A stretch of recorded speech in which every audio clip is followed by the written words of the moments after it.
नित्यानन्देश्वरसमारम्भां नित्यानन्देश्वरीमध्यमाम् अस्मदाचार्यपर्यन्तां वन्दे गुरुपरम्पराम्।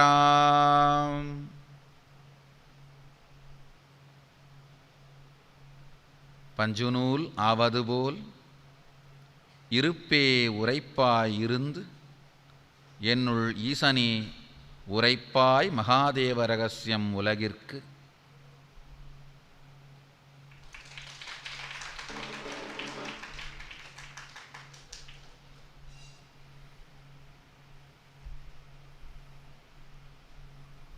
உங்கள் அனைவரையும் வணங்கி வரவேற்கின்றேன்.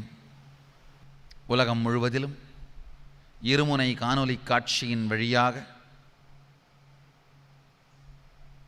கல்பதரு தியான சத் சங்கத்தில் கலந்து கொண்டிருக்கும்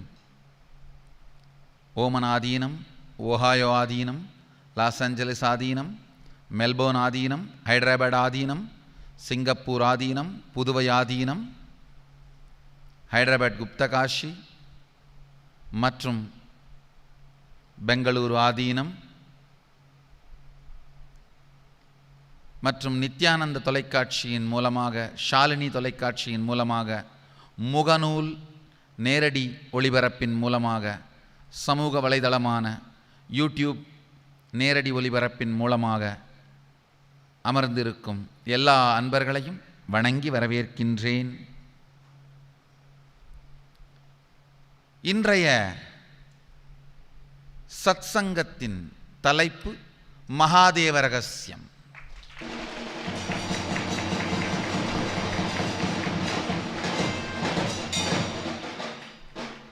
ஆழ்ந்து கேளுங்கள் அம்பலவாணன் சிதம்பரநாதனின் ரகசியத்தை.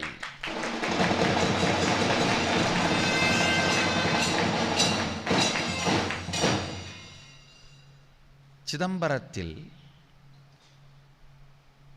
அம்பலவாணன் சிதம்பரநாதன் திருநடம் விடும் திருக்கோலம் கண்டீர்களானால் அவன் தூக்கிய திருவடியும் கோவிந்தராஜன் யோகநித்ரையில் நீட்டியிருக்கும் திருவடியும் இரண்டும் ஒரு திசையையே காட்டும்.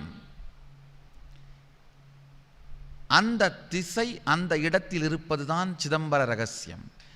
இரண்டு திருவடியை பற்றினாலும் அந்த இடத்தைத்தான் நீ அடைவாய் என்பதை காட்டுவதற்காக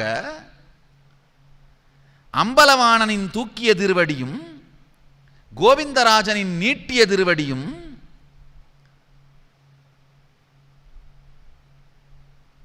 சமாதியில் ஆனந்த தாண்டவமாடும் அம்பலவாணனின் தூக்கிய திருவடியும் சமாதியில் யோகநித்ரையில் இருக்கும் கோவிந்தராஜனின் நீட்டிய திருவடியும் இரண்டுமே ஒரு முனையை, ஒரு இடத்தை காட்டியவாறு இருக்கும். அந்த இடம் சிதம்பர ரகசியம்.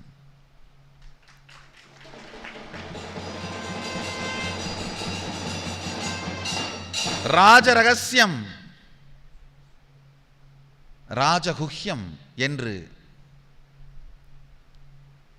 ஸ்ரீகிருஷ்ணன் பகவத்கீதையிலே 9ஆம் அத்தியாயத்தில் சில ரகசியங்களை உலகிற்கு அளிக்கின்றார். தேவ ரகசியம் என்று சில ரகசியங்களை யமதர்மராஜன் கட்டோபனிஷதத்தில் உலகத்திற்கு அளிக்கின்றார். இன்று நான் உங்களோடு பகிர்ந்து கொள்ளப் போவது மகாதேவ ரகசியம்.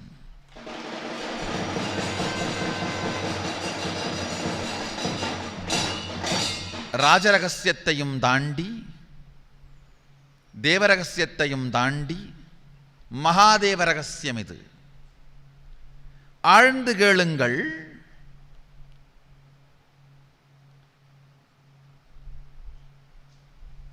வாழ்க்கையின் அடிப்படையான உண்மைகள் எப்பொழுதுமே இரகசியங்களாக இருப்பதனால்தான் அடித்தளமே இல்லாமல் மனிதர்கள் வாழ்ந்து கொண்டிருக்கிறார்கள். மேஜர் சாட்விக்னு ஒரு வெளிநாட்டு அன்பர், ரமண மகர்ஷியுடைய பரமபக்தர்,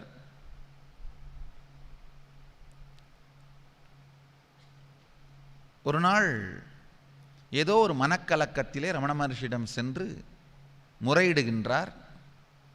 பகவான் ஆழ்ந்த கண்ணாலேயே முட்டையை குஞ்சு பொரிக்கும் மீனாட்சியின் வடிவமன்றோ? அவருக்கு பிறந்த வீடு மீனாட்சி, புகுந்த வீடு அண்ணாமலை.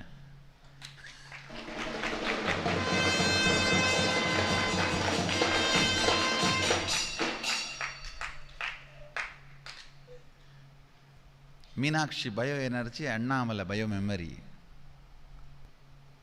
அழகொழுகும், ஆனந்தம் ஒழுகும், அமிர்தம் ஒழுகும் தன் திருக்கண்களாலே.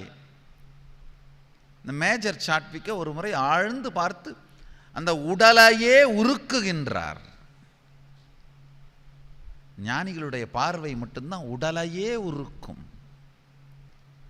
அம்மா ஆழ்ந்து பார்த்தா உணர்ச்சி உருகும், அப்பா ஆழ்ந்து பார்த்தா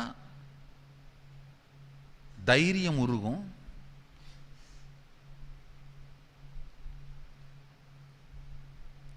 குரு ஆழ்ந்து பார்த்தா உணர்வு உருகும். ஒரு ஞானி, ரமண மகர்ஷியோட ஞானி, ரமண மகர்ஷி மாதிரி ஒரு ஞானி ஆழ்ந்து பார்த்தா உயிரே உருகும்.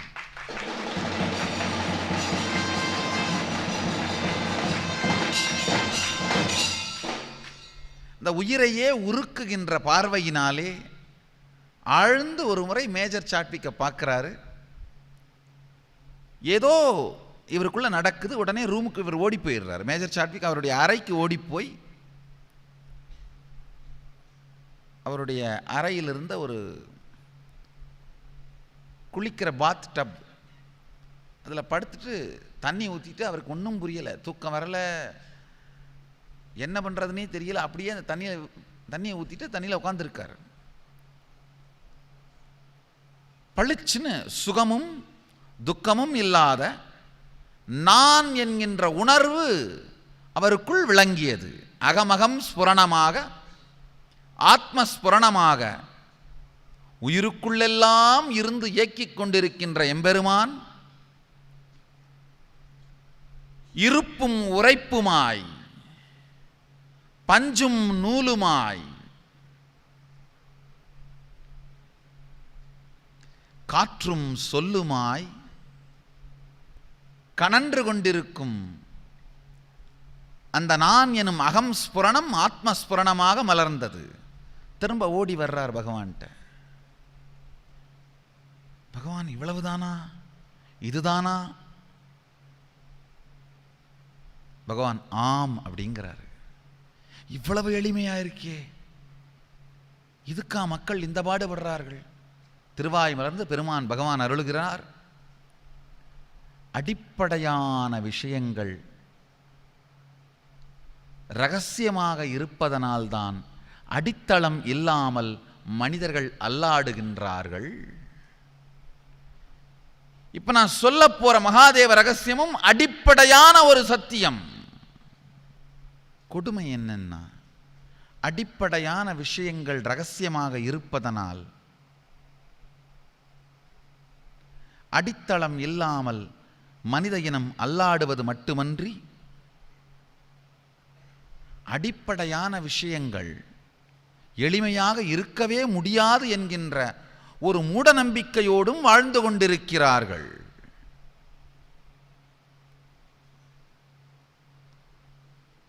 ஆழ்ந்து கேளுங்கள் அடிப்படையான இந்த சில சத்தியங்களை. சுத்தாத்வைதத்தின் சாரம், வேதாந்தத்தின் சாரம், சித்தாந்தத்தின் சாரம், ஆகமாந்தத்தின் சாரம், வேதாந்த சித்தாந்த ஆகமாந்தத்தின் சாரம், சுத்தாத்வைதத்தின் சாரம் இந்த மகாதேவ ரகசியம். மகாதேவ ரகசியத்தை நீங்கள் உள்வாங்கும் முன் புரிந்து கொள்ள வேண்டிய சில அடிப்படையான சத்தியங்கள். நீங்கள் எல்லோரும் உங்களுடைய மூல சக்தியாக, ஆதி சக்தியாக சிவமாகவே இருக்கிறீர்கள். அகம் அகம் என்று ஸ்புரித்தாலும் அது சிவம் எனும் ஆதியின் மீதுதான் தாண்டவமிடுகின்றது. அகம் அகம் என ஸ்புரித்தாலும் அது சிவம் எனும் ஆதியின் மீதுதான் தாண்டவமிடுகின்றது. உங்களுக்குள் நான் நான் நான் என்று எப்போதும் உயிர்த்திருக்கும் உயிர்ப்பு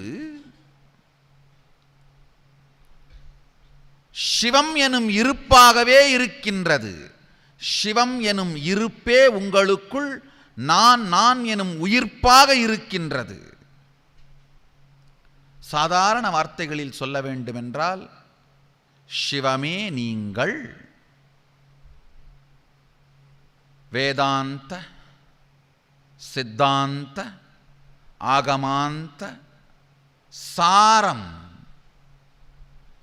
வேதாந்த சித்தாந்த ஆகமாந்த சாரம். இந்த மகாதேவ ரகசியம் ஆழ்ந்து கேட்டுக்கொள்ளுங்கள். ஒரு வார்த்தையில் அந்த ரகசியத்தை சொல்ல வேண்டுமென்றால் அது இந்த ஒரு வார்த்தை தான், சிவத்வமசி. நீங்களே சிவமாக இருக்கிறீர்கள். நீங்களே சிவமாக இருக்கிறீர்கள். சிவத்வமசி.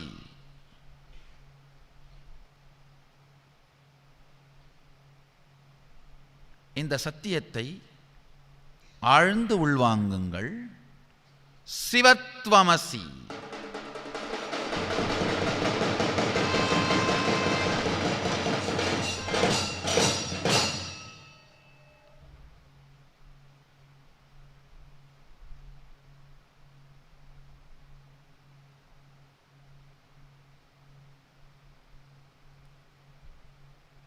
நானே சிவமா? இது அபத்தமா தெரியலையா? இப்போ நான் சிவன் சொன்னால் சிவனுக்கு என் மேலே கோபம் வராதா? நான் சிவன் சொன்னா சிவன் என்ன நினைப்பாரு? உனக்கு என்ன அந்த அளவுக்கு தவம் இருக்கின்றதா, தகுதி இருக்கின்றதா? சிவமயமாக மாறிவிட்டாயா? தூய்மை இருக்கின்றதா, தவம் இருக்கின்றதா? கேட்க மாட்டாரா? ஆழ்ந்து கேளுங்கள்.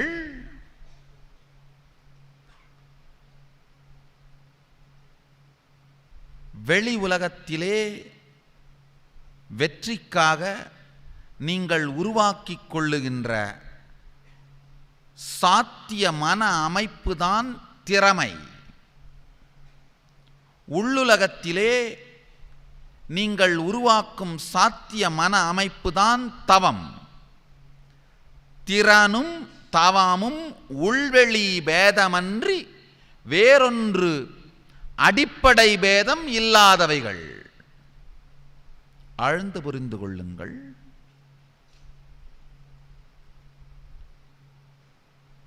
திறன் வெளி உலகத்தில் உங்களுக்கு இருக்கிற திறமை.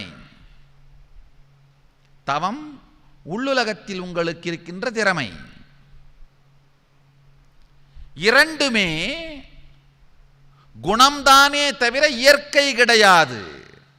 ஒரு திறமை இயற்கை கிடையாது, உருவாக்கப்பட்ட குணம். தவமும் இயற்கை கிடையாது, உருவாக்கப்பட்ட குணம். இருப்பிலே இருக்கின்ற சத்தியத்தை உங்கள் வாழ்க்கையில் நடைமுறைப்படுத்தவும் வெளிப்படுத்தவும் வாழ்ந்திடவும் உருவாக்கி கொண்ட குணங்களோ திறமைகளோ உதவாது,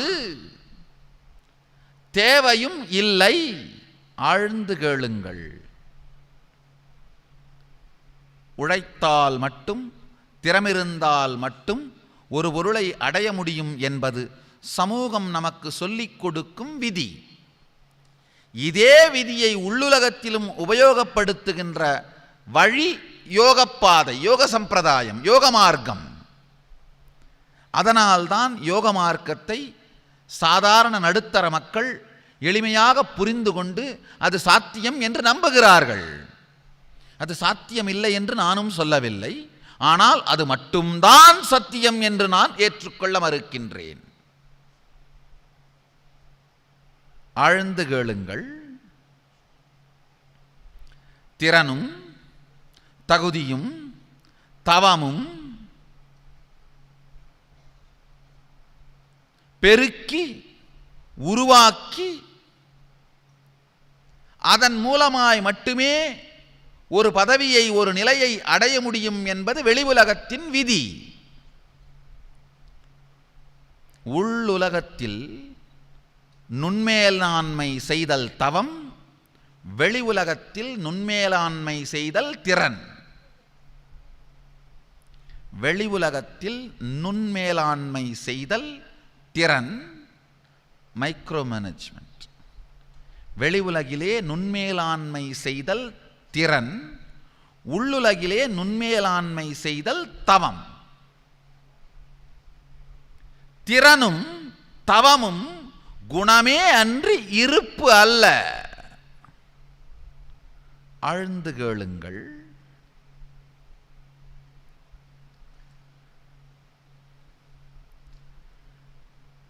நடுத்தர மனது, நன்றாக புரிந்து கொள்ளுங்கள், நடுத்தர மக்களாக வாழ்வது தவறல்ல, நடுத்தர மனதுடன் வாழ்வது தவறு. நடுத்தர வாழ்வு தவறல்ல, நடுத்தர மனது தவறு. ஒரு திறனால் மட்டுமே ஒரு நிலையை, பதவியை எட்ட முடியும் என்று சொல்வது வெளி உலகத்தின் வழக்கு, வெளி உலகத்தின் விதி. ஏனென்றால் வெளி உலகத்திலே இருக்கின்றவை குறைந்து இருக்கின்றவை என்று எல்லோரும் நம்புகிறார்கள். பணமாகட்டும், பொருளாகட்டும், பதவியாகட்டும், புகழாகட்டும், உயர்வாகட்டும், இருப்பது குறைவு என்று அவர்கள் நம்புவதனால், ஒருவர் எடுத்துக்கொண்டால் மற்றொருவருக்கு இருக்காது என்று நம்புவதனால்,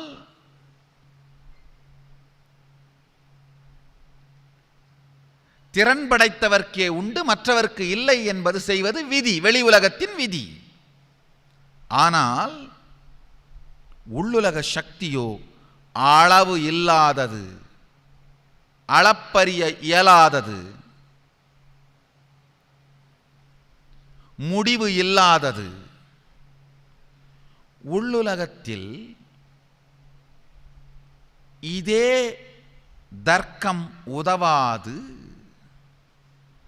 இதே எண்ணத்திறன் உதவாது, இதே எண்ண ஓட்டம் உதவாது, இதே மன ஓட்டம் உதவாது, இதே உணர்ச்சி ஓட்டம் உதவாது. ஒரு விஷயத்திற்கு நுண்மேலாண்மை செய்து தகுதியும் திறனும் படைத்து தன் தகுதியும் திறனையும் நிரூபித்து அதற்கு பிறகுதான் ஒரு பதவியையும் புகழையும் உயர்வையும் அடைய முடியும் என்பது வெளி உலகத்தின் விதி. உள்ளுலகில் இவ்விதி செல்லாது. உள்ளுலகிலேயும் இவ்விதியே செல்லும் என்கின்ற யோக மார்க்கம் ஒரு மார்க்கமே அன்றி திருமார்க்கம் அன்று. திருமார்க்கம் கேளுங்கள், மகாதேவ ரகசியம்.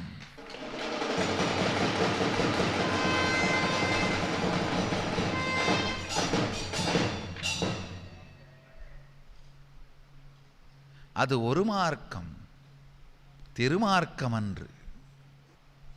வெளி உலகத்தில் ஒருத்தர்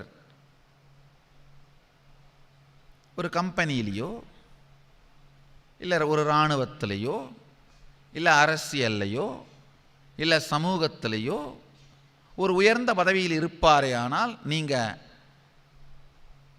நீங்கள் தான் அவர்னு சொன்னீங்கன்னா அவர் உங்களை பார்த்து பொறாமைப்படுவார், கோபப்படுவார், எரிச்சல் படுவார், உங்களை போட்டியோடும் பொறாமையோடும் பார்ப்பார், எதிரியாக கூட நினைப்பார், உங்களை இல்லாது செய்வதற்கான எல்லா முயற்சியும் எடுப்பார்.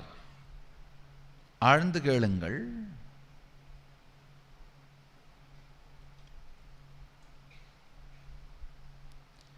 வெளி உலகத்தில் உயர்நிலையில் இருப்பவருடைய இருப்பை நீங்கள்தான் என்று உரிமை கொண்டாடினீர்களானால் அவர் உங்களுக்கு எதிரியாவார்.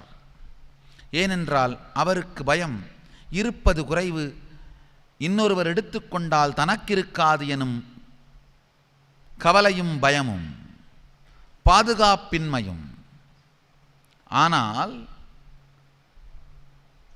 இருக்கும் இருப்பிற்கு எல்லையே இல்லை என்றும், எத்துணை பேர் எடுத்தாலும் என்னுடையது குறையாது என்றும், இருப்பின் இருப்பை இனிமையாய் உணர்ந்து இருப்பின் இருப்பிலே நிலை கொண்டிருக்கும் ஈசன் சதாசிவன். யாராவது ஒருவர் நானே சிவம் என்று உரைத்தால் பொறாமைப்படுவதுமில்லை, போட்டிப்படுவதுமில்லை, எதிர்ப்படுவதுமில்லை, எதிரிப்படுவதுமில்லை, அவன் இனிமையே படுகின்றான்.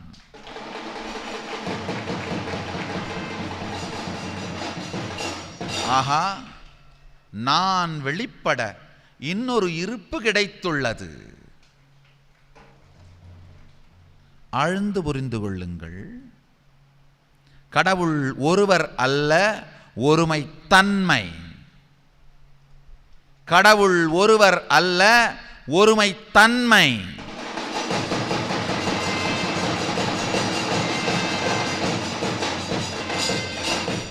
கடவுள் ஒருவர் என்றால் அவரும் மிகுந்த பாதுகாப்பற்ற தன்மை மற்றும் பொறாமையின் வடிவமாக இருந்தாக வேண்டும். ஐயோ, வேறு எவனாவது என் பதவியை பிடித்து கொண்டால் நான் எங்கே போவேன்?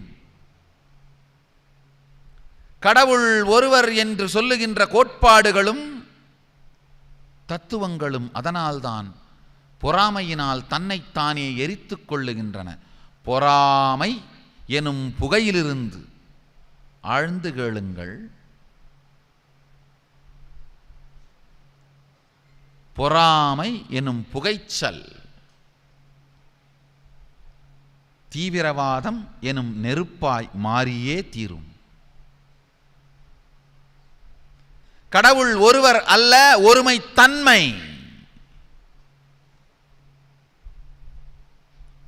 உலகம் கேட்டாக வேண்டிய ஒரு முக்கியமான மகாதேவ ரகசியம் கடவுள் ஒருவர் அல்ல, ஒருமை தன்மை.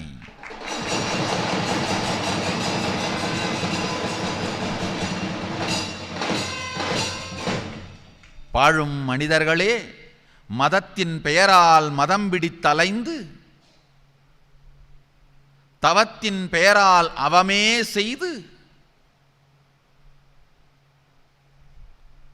அமைதியின் பெயராலே அண்டத்தை அழித்து, சத்தியம் புரியாமல் சாக்கடை விழுந்து, மக்களாய் வாழும் மக்களே கேளுங்கள்.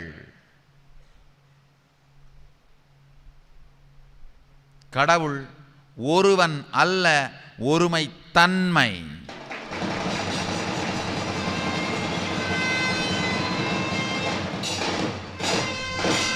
கடவுள் ஒருவன்தான் என்று சொல்ல முயன்றால் இயற்கையிலேயே நமக்கிருக்கும் பொறாமை, போட்டி, பாதுகாப்பற்ற தன்மை எல்லாவற்றையும் அவர் மீது ஏற்றி அவருக்கும் இதெல்லாம் இருப்பதாய் கருதி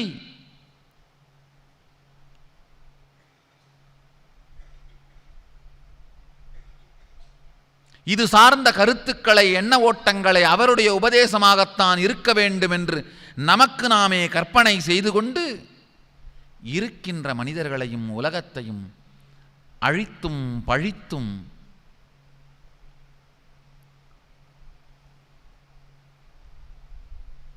கொடுமைகள் பல செய்து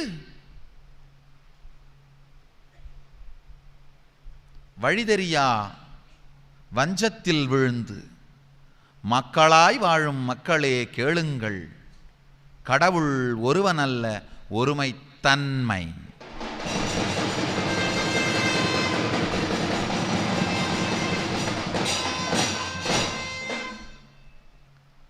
சத்தியத்தின் சாரத்தை கேளுங்கள், வேதாந்த சித்தாந்த ஆகமாந்த ரகசியத்தை கேளுங்கள், கடவுள் ஒருவன் அல்ல ஒருமைத்தன்மை.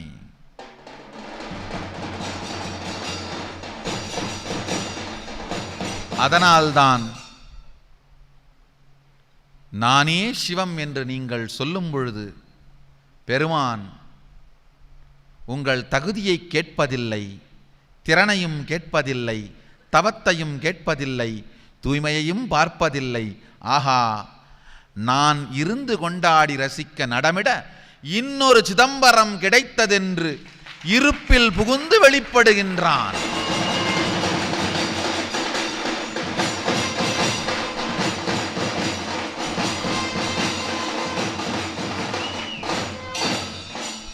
ஆழ்ந்து கேளுங்கள். எவன் தவத்தாலே அவன் நிலைக்கு சமமாக முடியும்? எவன் தவத்தால் அவன் நிலைக்கு சமமாக முடியும்? தவத்தால் அவன் நிலைக்கு ஆவேன் என்பதுதான் அவம்.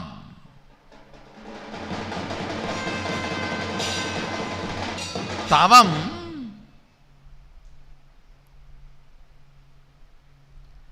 தன்னிலையிலிருந்து உயர்த்தும், ஆனால் அவன் நிலைக்கு ஆக்காது.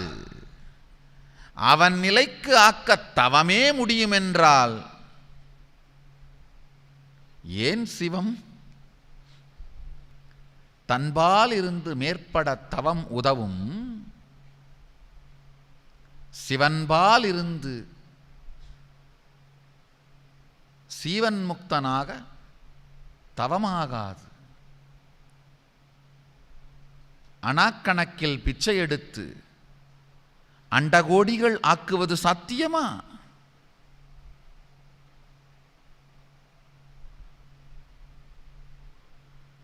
அணாக்கணக்கில் பிச்சை எடுத்து அண்டகோடி சேர்ப்பது பிணாக்கணக்கில் வீழ்ந்தாலும் எனாக்கணக்கும் ஆகாது. எத்துணை முறை நீங்கள் பிணமாக வீழ்ந்து வீழ்ந்து வீழ்ந்து அணாக்கணக்கில் பிச்சை எடுத்தாலும்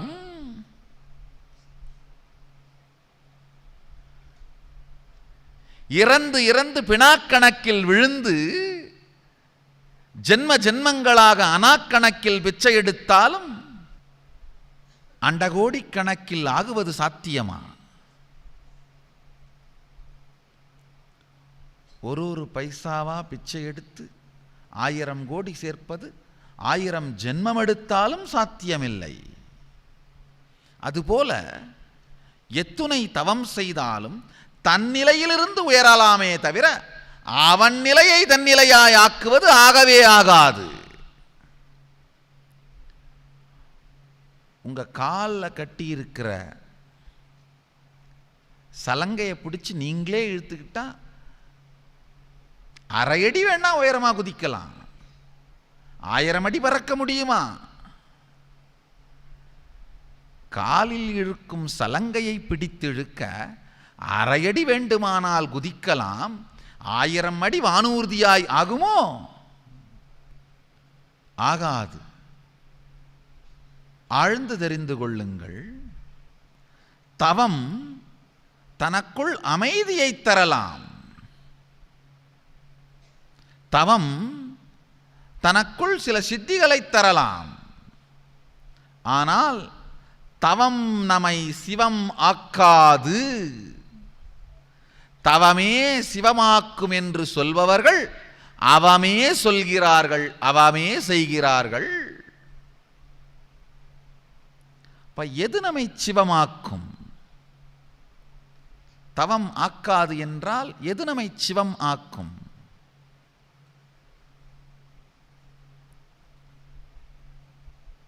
ஆழ்ந்து கேளுங்கள். இருப்பான சிவத்திற்கும்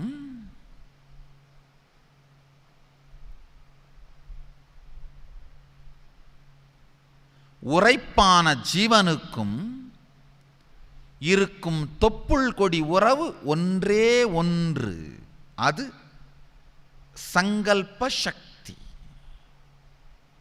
இருப்பான சிவத்திற்கும் உரைப்பான அகத்திற்கும் ஜீவனுக்கும், இருப்பாக இருக்கின்ற சிவத்திற்கும் எண்ணமாக வெளிப்பட்டு கொண்டிருக்கிற நான் நான் என்கின்ற உங்கள் தனித்தன்மையான ஜீவனுக்கும் இடையிலே இருக்கின்ற தொப்புள் கொடி உறவு சங்கல்ப சக்தி. ஒரு சங்கல்பத்தை உருவாக்குகின்ற சக்தி வில் பவர்.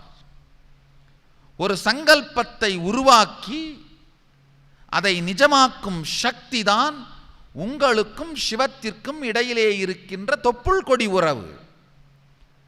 அந்த தொப்புள் கொடியை பற்றி தொடர்ந்து சென்றீர்களானால் ஜீவன் சிவனாகும்.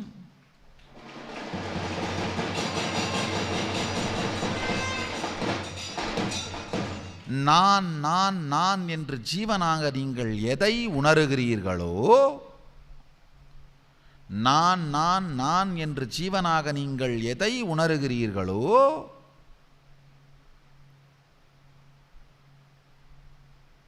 அதற்கும் சிவத்திற்கும்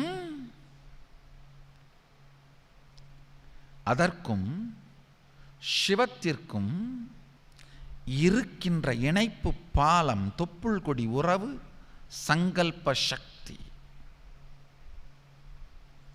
ஆழ்ந்து கேளுங்கள்.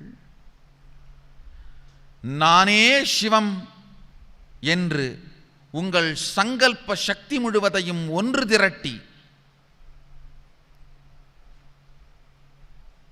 உரைக்க உரைக்க அது இருப்போடு உங்களை இணைக்கும். சிவம் இருப்பு, ஜீவன் உரைப்பு. Shiva is a state, individual soul is a statement. Sivan இருப்பு, சிவம் இருப்பு, அகம் உரைப்பு. நான் நான் என்று நீங்கள் எதை உணர்கிறீர்களோ அது உரைப்பு. அந்த நான் நான் என்று உரைப்பாக இருக்கின்ற ஒன்றுக்கு எது மூலமோ அது இருப்பு.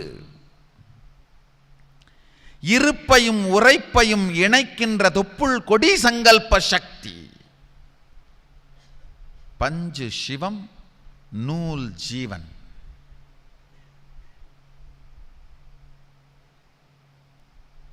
நூலின் மூலத்தை தேடிச் செல்ல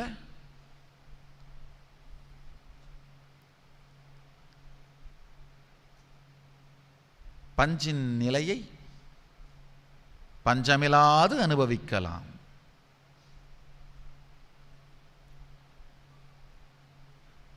அச்சம் இல்லாது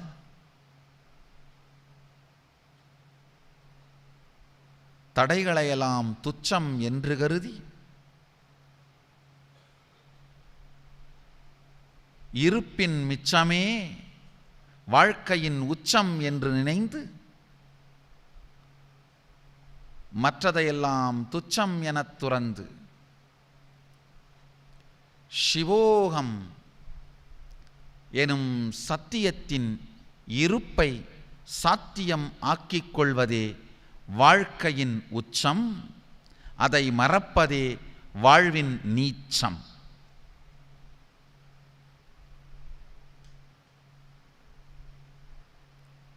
அனிச்சமாக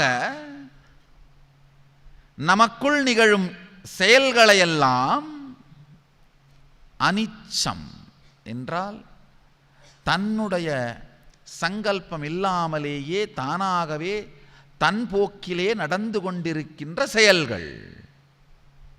அனிச்சம் அனைத்தையும் துக்கமாக்கி அவைகள் துக்கம் என்பதை உணர்ந்து அவைகளை துச்சமாக்கி உங்கள் சங்கல்பம் முழுவதையும் ஒன்று திரட்டி நானே சிவம் எனும் பொழுது சிவம் தனக்கெவ்வாறு வேண்டுமோ அவ்வாறே தன் வாழ்க்கையை மலரச் செய்கிறது எனும் பொழுது நானும் நான் சிவம் எனும் சங்கல்பத்தின் சக்தியிலிருந்து, இந்த சத்தியத்தின் உறுதியிலிருந்து என் வாழ்க்கையை என் விருப்பப்படி வெளிப்படுத்துவேன் என்கின்ற தெளிந்த சக்தியோடு, தெளிந்த சங்கல்பத்தோடு உங்கள் வாழ்க்கையை இயக்கத் துவங்குங்கள். பெருமான் உங்கள் தகுதியையும் தவத்தையும் பார்ப்பதில்லை. ஏனென்றால் உங்கள் தகுதியும் தமவும் அவருக்கு உபயோகமில்லை. உங்கள் வாழ்க்கையின் உச்சமாக, தகுதியாக, மிகுதியாக நீங்கள் கருதும் எல்லாம் பணம், புகழ், அழகு, இளமை, வாழ்க்கை, மகிழுந்தும் பேருந்தும், உத்வேகமும் உந்துவேகமும், வீடும் பணமும், ரத்தினமும் பொருளும், இல்லாளும் இருப்பாளும், மனைவியும் துணைவியும் இணைவியும்,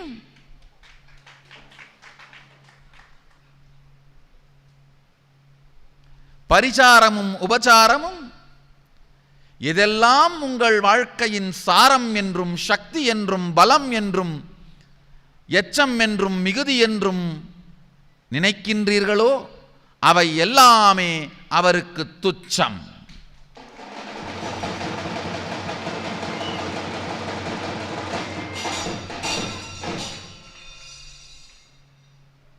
ஆடு சிங்கத்திற்கு புல் கொண்டு போனது போலே நீங்கள் கொண்டு செல்வதெல்லாம் அவர் புசிக்க அல்ல, நீங்கள் கொண்டு செல்லும் தன்மையை மட்டுமே அவர் ருசிக்கிறார்.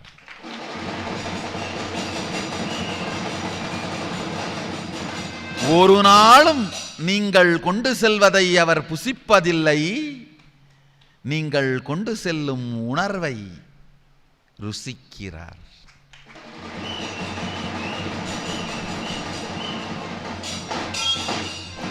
நீங்கள் கொண்டு செல்லும் உணர்வையே ருசிக்கின்றார். கொண்டு செல்லும் அழகையே ரசிக்கின்றார். கொண்டு செல்வதை புசிப்பதில்லை. பசிக்காதவன் புசிப்பதேது?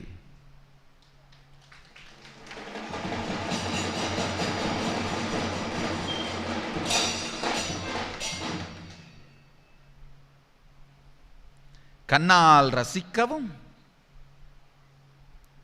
வாயால் புசிக்கவும்,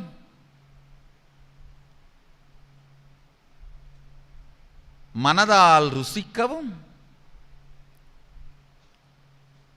காதால் இனிக்கவும், ஒன்றும் இல்லாத கடந்த நிலையிருக்கும் பெருமானுக்கு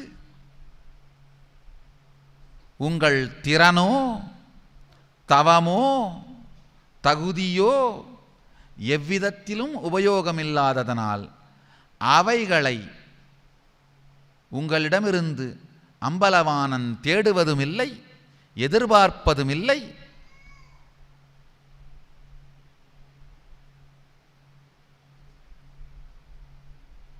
அவைகள் இல்லாததனால் ஒருவரை மறுதலிப்பதும் இல்லை. அவன் மறுப்பதும் மறுதலிப்பதும் இல்லாத பரம்பொருள். தகுதிகளைப் பற்றி தான் கவலையே படுவதில்லை என்கின்ற சத்தியத்தைத்தான் கரிக்குருவிக்கு உபதேசம் கொடுத்த பொழுது எம்பெருமான் சொல்லுகின்றான்.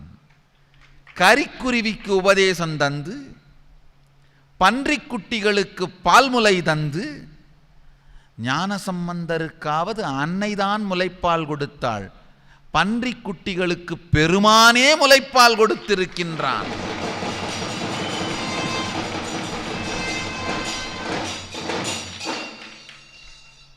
சோழ நாட்டிலே ஞானிகளுக்கு மட்டும்தான், அதுவும் அன்னைதான் முலைப்பால் கொடுப்பாள். எங்கள் பாண்டி நாட்டிலே பன்றிக்குட்டிக்கு கூட பரமன் வந்து முலைப்பால் கொடுப்பான்.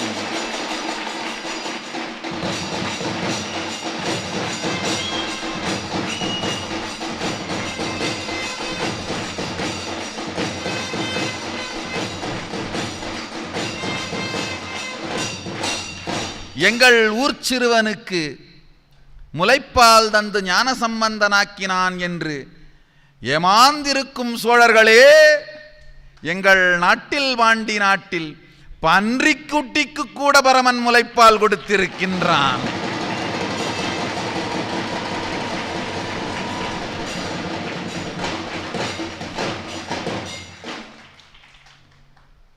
தகுதியை பார்க்காதவன்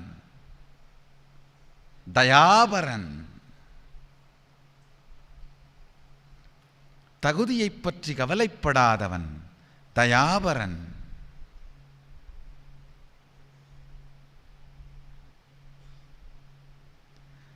தவம் கேட்காதவன், தகுதி பார்க்காதவன், திறன் வைத்து ஒன்றுக்கு தீர்வு கொடுக்காதவன் அரண். நீயே நான் என்று சொன்னவுடன் நமக்கே அரணாயிருக்கும் அரண்.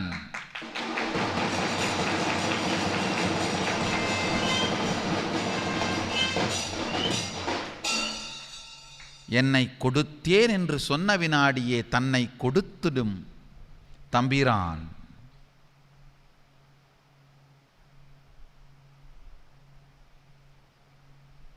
உங்களுக்குள் இருக்கும் சங்கல்ப சக்தியை ஒன்று திரட்டி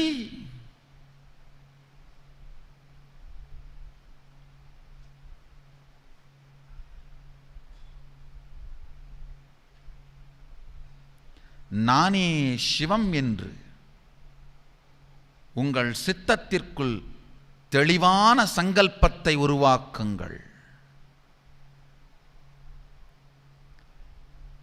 இந்த சங்கல்பத்தை சார்ந்து, இந்த சங்கல்பத்தை அடித்தளமாய் வைத்து உங்கள் மெய் நினைவும் உயிர் நினைவும் இயங்குவதற்கு அனுமதியுங்கள்.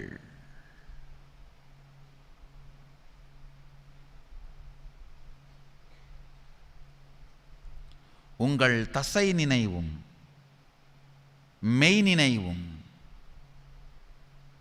உயிர் நினைவும் நானே சிவன் என்கின்ற சங்கல்பத்தை சார்ந்தே இயங்கச் செய்யுங்கள். ஆழ்ந்து தெரிந்து கொள்ளுங்கள்.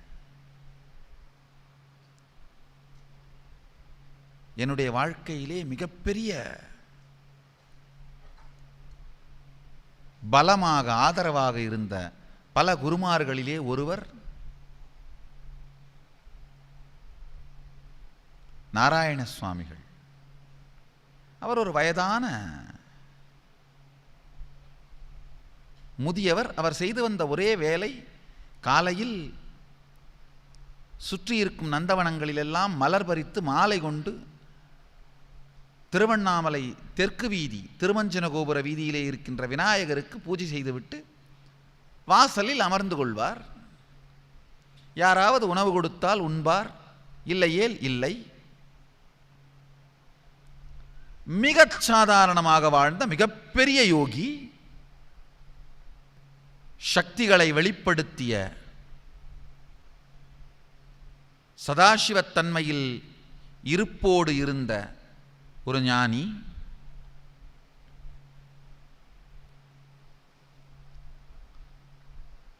ஒரு நாள் அவரோட பேசிட்டு இருக்கும்போது ஒரு அருமையான ஒரு சத்தியத்தை எனக்குள் அனுபவ பாடமாக்கினார்.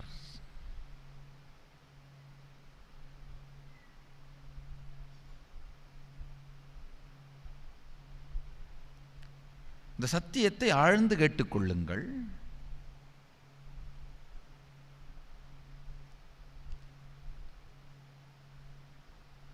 நாமே சிவம் என்கின்ற சத்தியத்தை சார்ந்து நம்முடைய தசை நினைவும் மெய் நினைவும் உயிர் நினைவும் இயங்கத் துவங்குமானால் அதை சார்ந்து வெளிப்படுகின்ற எல்லாம் மிகப்பெரிய அமானுஷ்யமான சக்திகளாகவே இருக்கும். ஒரு நாள் அவர்கிட்ட நான் உட்கார்ந்து பேசிட்டு இருந்தேன்.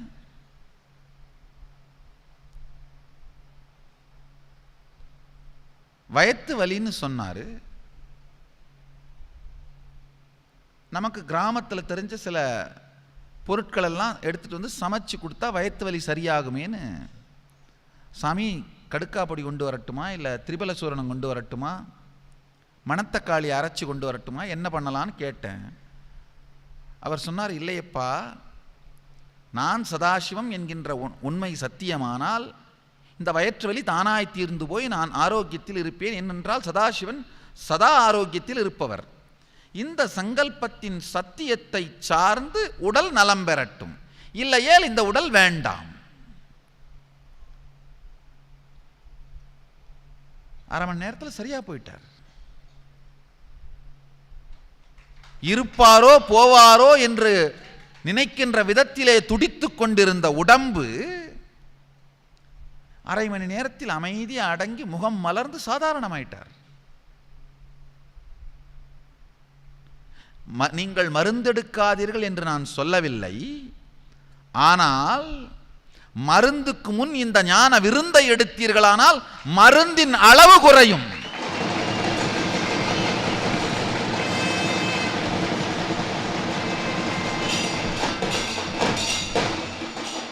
இந்த ஞான விருந்தை எடுத்துக்கொண்டு மருந்தெடுங்கள். மருந்தின் அளவு குறையும், செயல்படும் வேகம் அதிகரிக்கும். சில காலங்களுக்கு பின்பு மருந்தில்லா வாழ்க்கையும் அமையும்.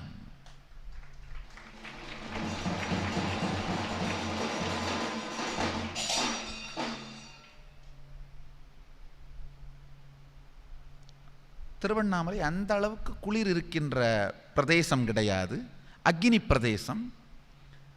அதனால் இந்த போர்வை கம்பளம் இதை மக்கள் வைத்துக் கொள்ளுகின்ற வழக்கம் இல்லை. சாதாரண ஒரு நடுத்தர வீட்டிற்கு சென்றால் கம்பளமோ போர்வையோ இருக்காது, விசிறிதான் இருக்கும். வடநாட்டுக்கு போனால் கம்பளி சாமியார்கள் இருப்பார்கள், காளி கம்பளி வாலான்னு சொல்லுவாங்க. திருவண்ணாமலை வந்தால் விசிறி சாமியாரை தான் பார்க்கலாம். ஏன்னா எங்கள் ஊருக்கு அதுதான் வேணும்.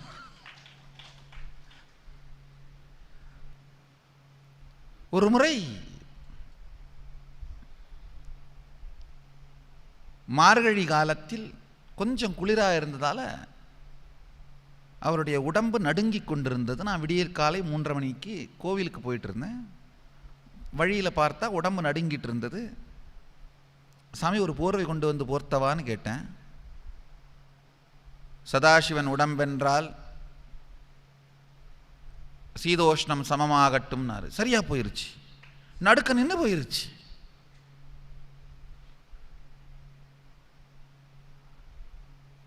நடுக்கத்திற்கு கூட உடுப்பை தேடாமல் இருப்பை தேடுகின்ற ஞானிகள்.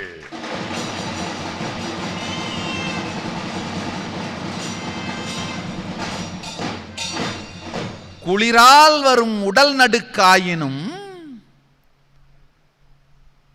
பயத்தால் வரும் உணர்வு நடுக்காயினும் அஞ்ஞான மாயையால் வரும் உயிர் நடுக்கமாயினும் சிவம் நான் எனும் இருப்பே தீர்வு.